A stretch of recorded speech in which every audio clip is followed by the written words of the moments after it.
have a question. This actually was on a chat feed on Teal Swan's website under her topic about alchemy, which I thought she handled very nicely. And the question was, someone had misunderstood or perhaps not fully understood the idea of agreed upon tendencies, which is a concept which she had mentioned. And I had explained briefly that the idea of agreed upon tendencies is a principle of mentalism, meaning that it's a cognitive process. So Anime Lover 3083 asked if I could please explain this idea of mentalism further and perhaps tie it together with the agreed upon tendencies. Mentalism is the first principle of alchemy, and it states that all things are thought.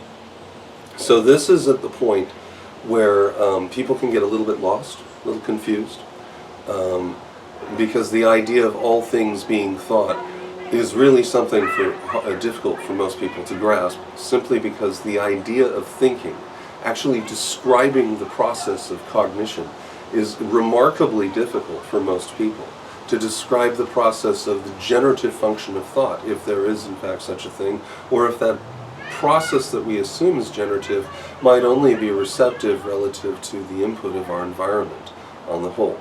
So perhaps it is more like what is described by the Oracle in the Matrix, wherein she says, Candy? You already know if I'm going to take it? Wouldn't be much of an oracle if I didn't. But if you already know, how can I make a choice?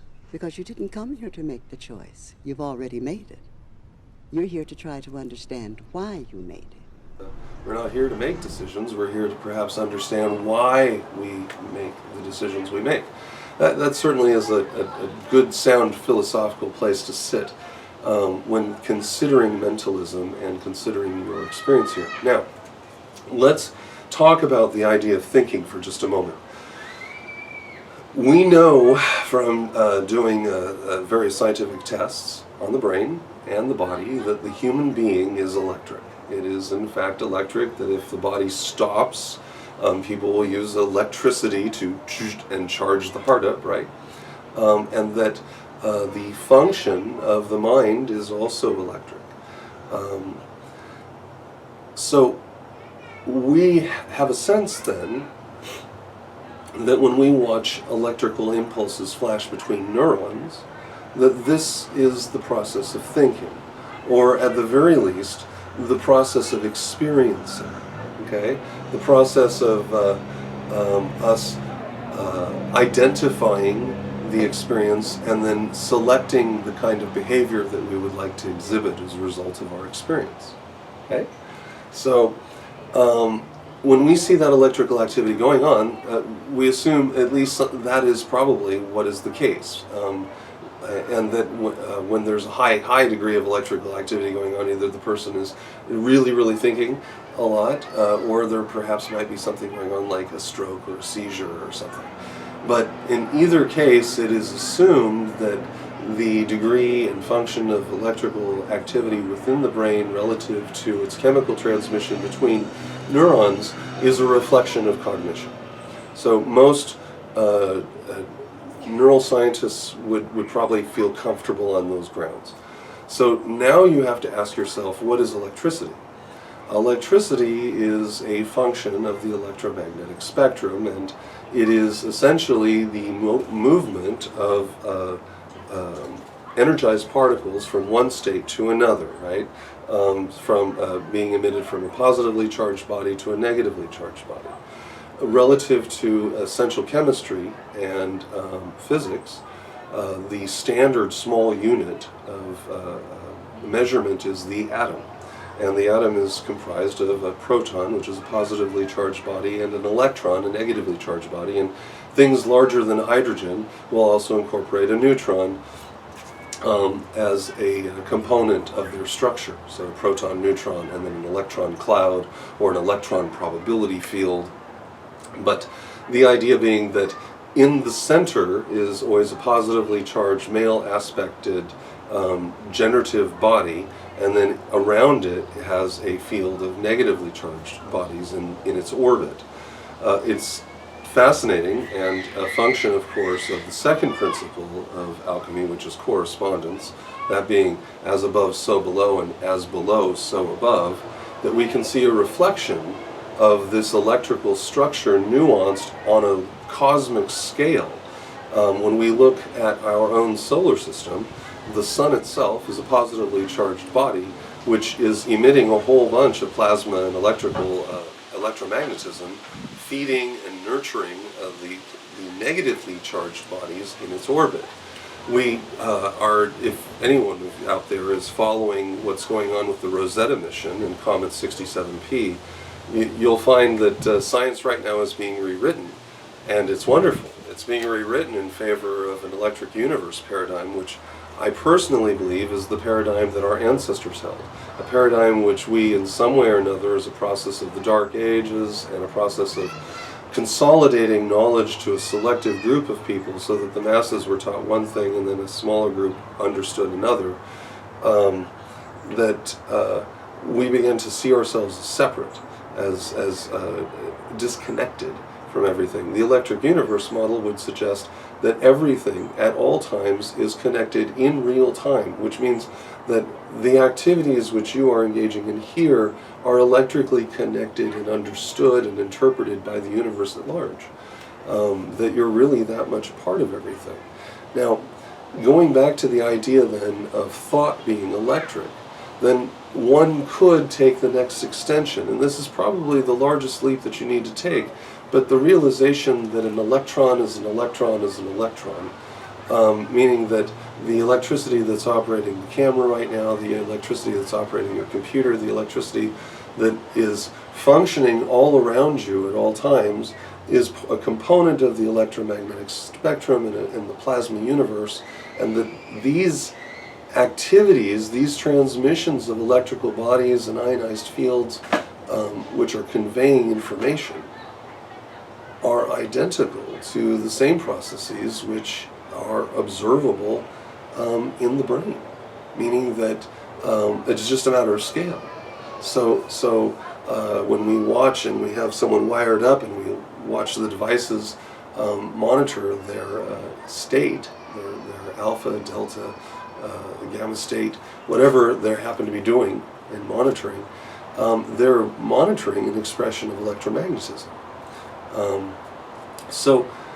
And realizing that your heart is one extraordinary electromagnetic engine, it's no funny wonder that our ancestors in Egypt realized that the brain was probably not the seat of consciousness, and that the heart might actually be a greater seat, which is why it was left in the body, whereas the brain was pureed and drained. A cut is made in the left side of the body, and the organs are removed, with the exception of the heart because it was believed to be the source of intelligence.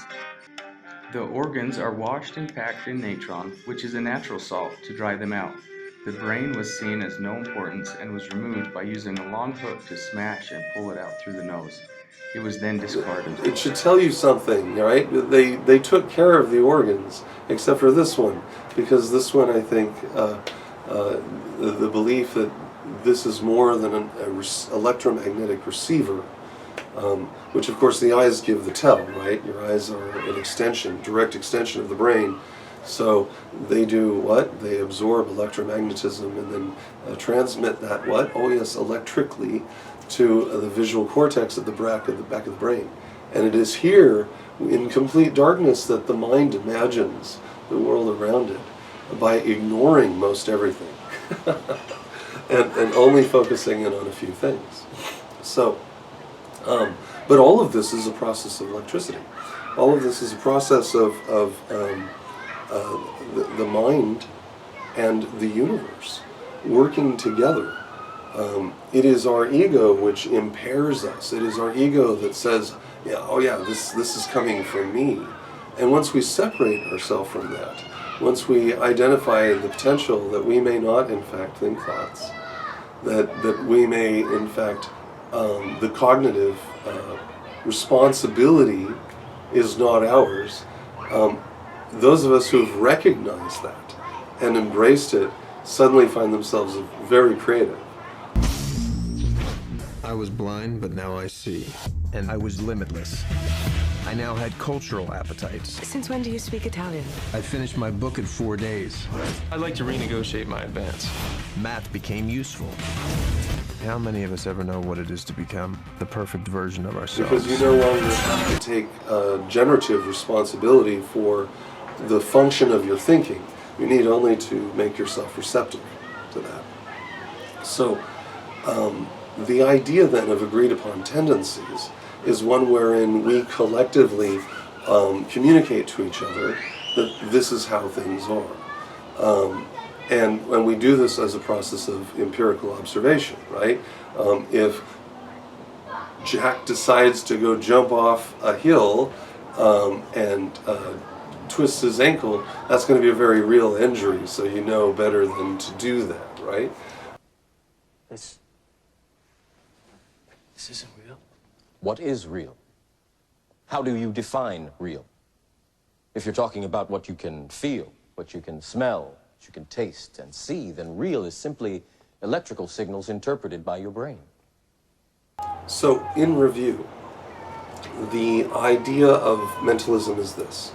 If all things are electric, which they are, and we understand that these energetic bodies function in a predictable manner, wherein a positively charged body transmits electric potential to a negatively charged body wherein there is discharge. And we're witnessing this in real time with the Rosetta mission as a rocky body, which has accumulated a negative charge, is moving into a positively charged plasmasphere and is beginning to discharge electrically in a filamentary structure. That process of discharge, that relationship between the sun as a positively charged body and we as negatively charged bodies, living on a negatively charged body, changes the scope wherein your mind can reside. But that is like the precipice of just beginning to understand what resides in the presence of acknowledging where your consciousness resides. What we experience here subjectively cannot necessarily be considered a product of generative cognition, but rather a product of us participating in cognition.